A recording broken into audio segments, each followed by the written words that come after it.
భక్తులైన వారు పానం చేస్తారు.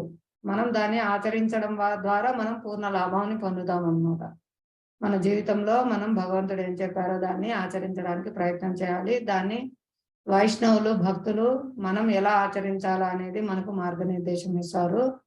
వారి ఆజ్ఞానుసారము వారి నిర్దేశంలో మనం భక్తి చేయడం ద్వారా మనం పూర్ణ ఫలితాన్ని పొందుతామన్నమాట శీఘ్రంగా. ఊరికే అంటే చాలా సులభంగా అన్నమాట. ఎటువంటి కష్టం లేకుండా చాలా సులభంగా, చాలా సుఖంగా, చాలా ఆనందంగా మనము భగవత్ సేవలో మన ఇంద్రియాలను, మనస్సును నియుక్తం చేయడానికి ఆచార్యులు ఎంతో కరుణతో మనకు ఇస్కాన్ అంతర్జాతీయ కృష్ణ చైతన్య సంఘాన్ని స్థాపించారు.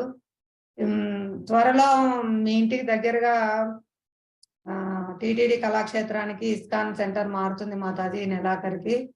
దయచేసి మీరు మీ ఫ్రెండ్స్ అందరు కూడా ఇస్కాన్ సెంటర్కి రండి.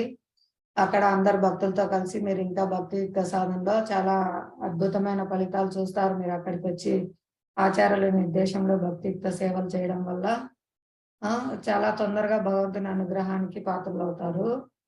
హరే కృష్ణ మాతాజీ, ధన్యవాదాలు. మిగతా అందరు కూడా మన టీంలో ఉన్న సభ్యులందరూ కూడా భగవద్గీత యొక్క శ్లోకాలు పఠించడానికి ప్రయత్నం చేయండి. వెంటనే మీ మైక్ ఆన్ చేసుకొని మీరు చదవండి. తప్పులు పోయినా పర్వాలేదు. అందరం కూడా ఒక్కొక్క మెట్టు ఎక్కుతూ పైకి ఎక్కుతాము. ఒకేసారి ఎవరు పైకి ఎక్కలేము. మనం అందరం కూడా ఆచార్యుల దయ వల్ల ఒక్కొక్క స్టెప్ పైకి నడుస్తూ వెళ్తాం అనమాట. ఒక్కొక్క ఉన్నతి సాధిస్తూ వస్తాం. కాబట్టి ప్రతి ఒక్కరూ ప్రయత్నం చేయండి. హరే కృష్ణ. సమయం కూడా వృధా చేయకుండా వెంటనే మీరు మైక్ ఆన్ చేసుకొని చదువుతారని ఆశిస్తున్నాను. ఇక్కడ చెప్తున్నారు ధ్యానం చేయాలంటే యోగాభ్యాసం కొరకు యోగి ఏకాంత స్థలానికి ఎగాలి. ఈ ధ్యాన యోగం కోసం నుంచి చెప్తున్నారు అనమాట.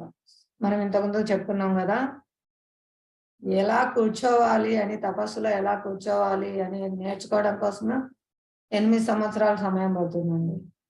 అంత చాలా ఉంటాయన్నమాట. మనస్సు నియంత్రించి వాళ్ళు నిటారుగా కూర్చొని కళ్ళు పూర్తిగా మూసుకోకుండా ఇదంతా చాలా ఉంటదన్నమాట. చూడండి, నేలపై కుశగ్రాసములు పరిచి జింక చర్మము లేదా మృదువైన వస్త్రంతో కప్పాలి.